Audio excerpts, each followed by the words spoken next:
Are you dreading those expensive repairs? Hang tight. Let me show you how to keep your car happy and, most importantly, your wallet full. On today's topic, we're going to be talking about the importance of automotive maintenance and how it saves you money long term. What's up, guys? My name is Oscar Gomez, and I'm going to be your host on today's first podcast, Under the Hood with Master Auto Care. I'd like to thank you guys for choosing us to listen in on learning more about your car's maintenance, health, and lifespan. And we're going to go ahead and continue to share that information with you guys as we go along with more podcasts.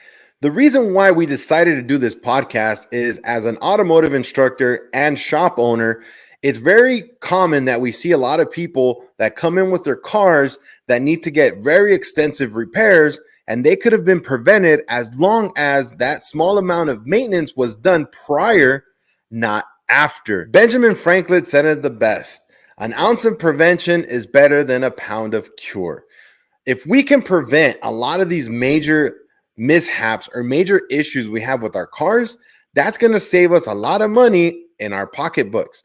So we're going to go ahead and share small little tidbits that you guys can do to make sure you guys keep your car's health right where it needs to be. And this is going to save you a lot of money long term. So if you guys are ready to learn about how we're going to keep your car safe and keep your pocketbook in good standing, hang around. Let's go ahead and get started.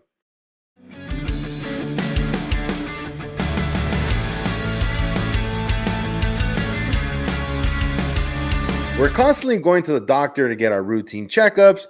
We take our vitamins. We do everything that we possibly can to keep ourselves in good shape. The issue is when it comes to your car, a lot of times vehicle owners tend to neglect their vehicles when it comes to maintenance. And most importantly, what we see a lot is vehicle owners get upset when shops recommend specific types of maintenance. Now, these maintenance concerns are brought to your attention because your vehicle needs these types of services.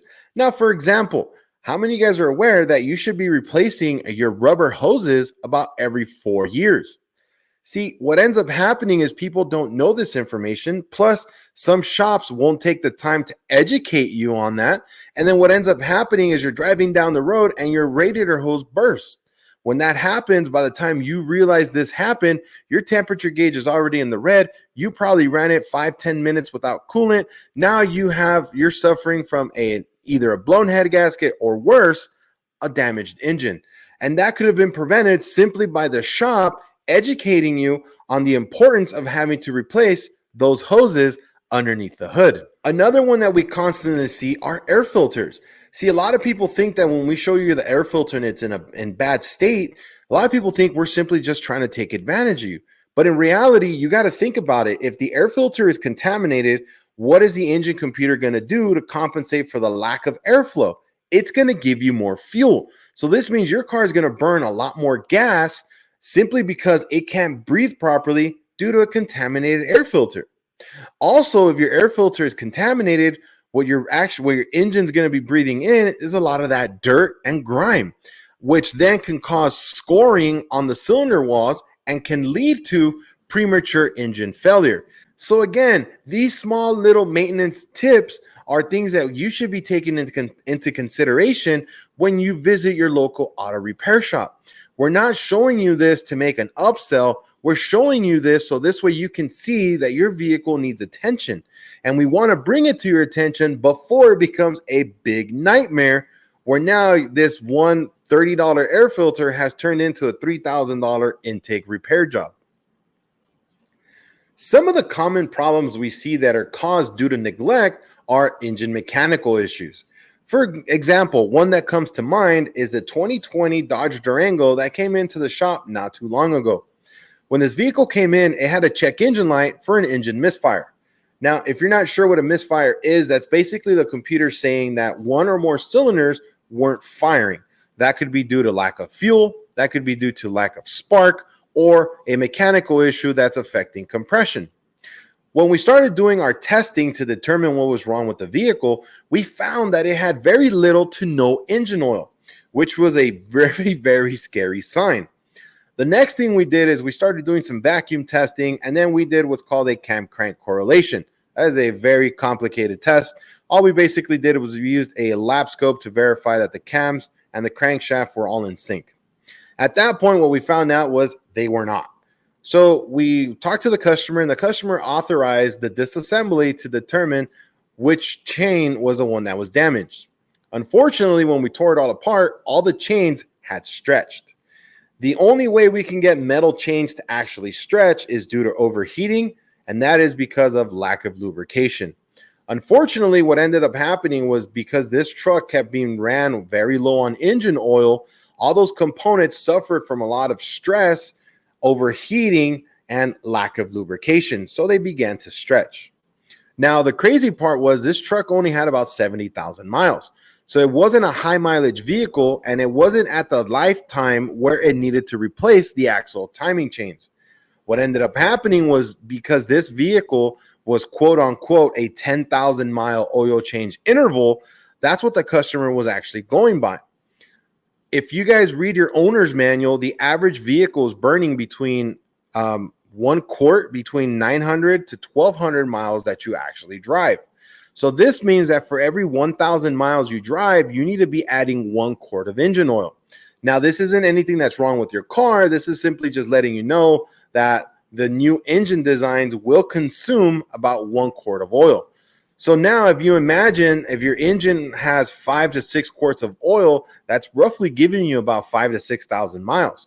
So when you get to your 10,000 mile interval, you're negative 4 quarts. So this is why it's important that you keep up with your routine maintenance. You visit your local auto repair shop, and your auto repair shop educates you on how your vehicle is going to be responding to situations like this. We also had a vehicle that came in yesterday. This vehicle came in on the tow truck because the customer saw a check engine light and was hearing a rattle. When we brought it into the shop, the dipstick for the engine oil showed 0. It did not even register any oil inside of the engine. When we drained it, we drained about 2 quarts of oil out of the engine. So we recommended to the customer an oil change. We added an additive to prevent any further deterioration of the engine. And then we talked to the customer about regular top-offs. Now, for us here at the shop, we will top it off for you if you bring it by. But if you're unable to, because we understand life gets in the way, just make sure you're putting about 1 quart for every 1,000 miles that you drive. Don't go overboard and put a gallon, do about 1 quart, and then check the dipstick just to make sure that you're 100%. Another common issue that we see are spark plugs.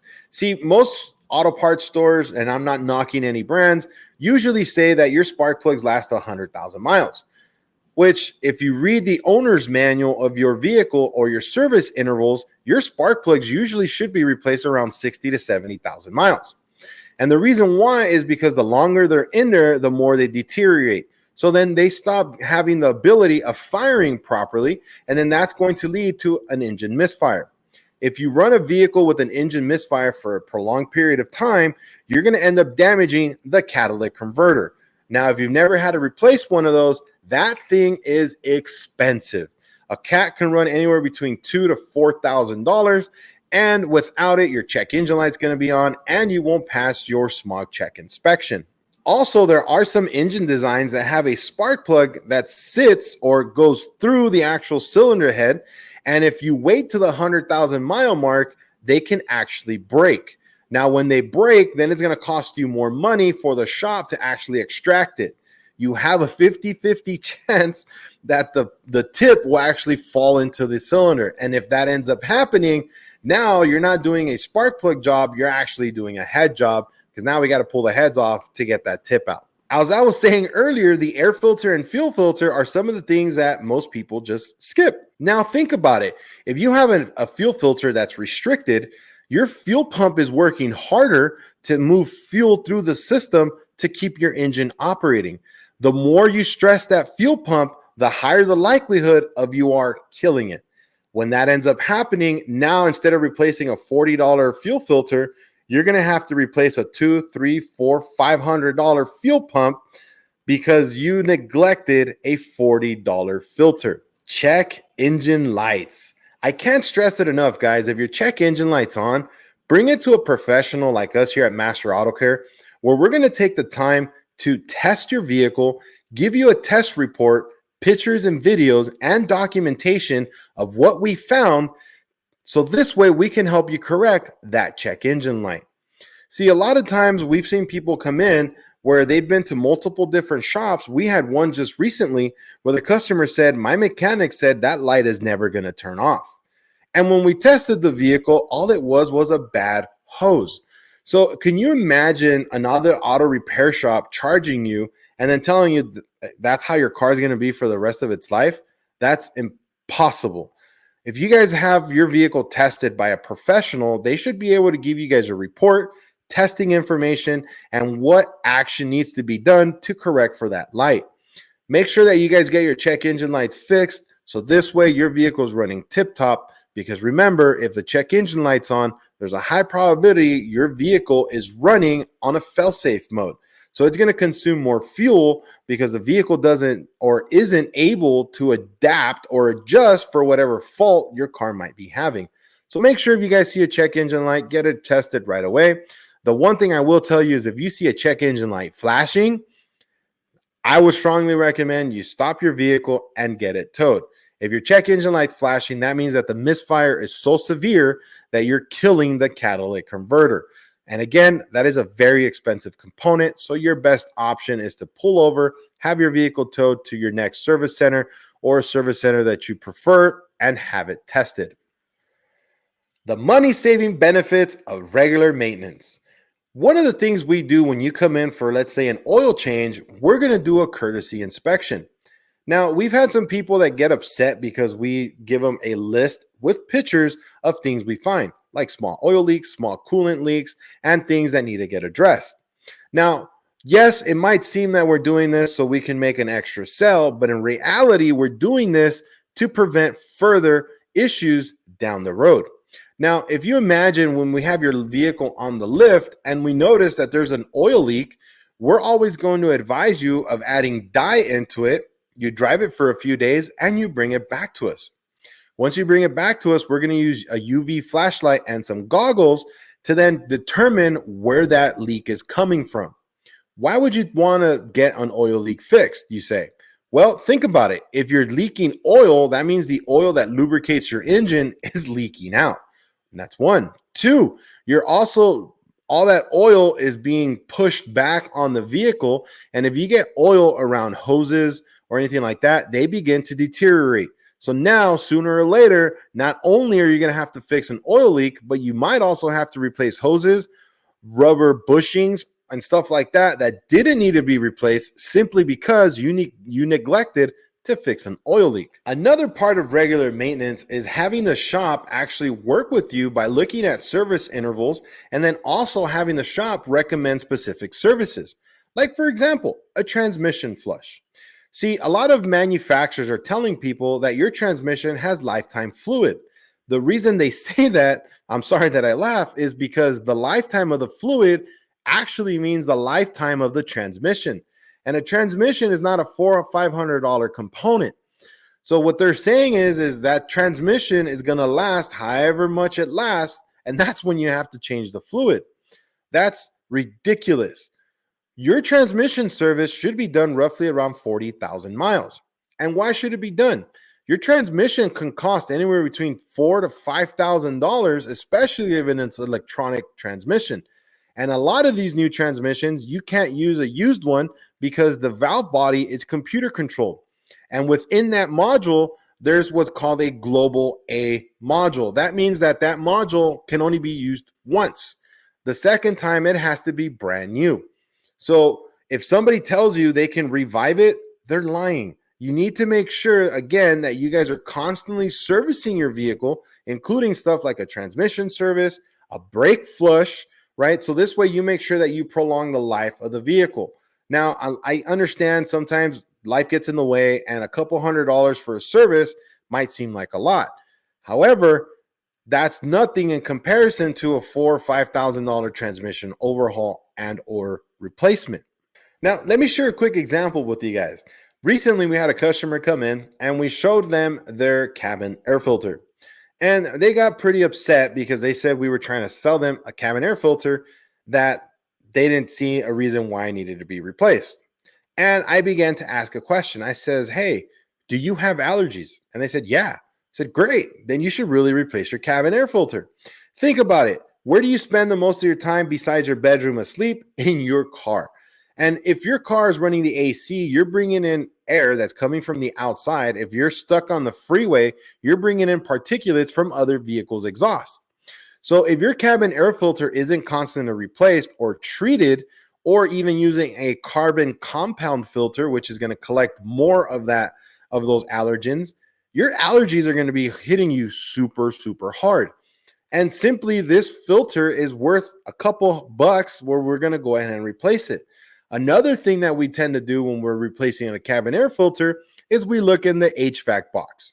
Underneath your dash, there's a plastic box that houses your heater core, your blower motor, and all the blend doors. That's what helps you keep the passenger compartment at your desired temperature. If we pull or extract that filter and we see liquid in there, that usually means that the tube that lets us bleed all that extra coolant is restricted. What ends up happening is over time, it's going to get plugged up. And if nobody bothers to check that, you're going to get a swishing of sound inside your HVAC box. And over time, it's going to fill and then it's going to start to bleed onto your carpet. Then you're going to create mold and it just becomes a bigger problem. Now, if we spot it, we're going to blow that out, clean it out. So this way your drain works perfectly and you don't have that problem going long term. I suffer from allergies, so I always recommend replacing cabin air filter twice a year, every 6 months or every 6,000 miles, whichever comes first. This way, you're breathing in nice, clean air and you're not breathing in more allergens and causing you more allergies down the road. Maintenance doesn't have to break the bank. When it comes to maintenance, there's a couple different ways that you can get it taken care of. The most one that we like to offer is talking to your local mechanic and setting up a maintenance plan for your particular vehicle.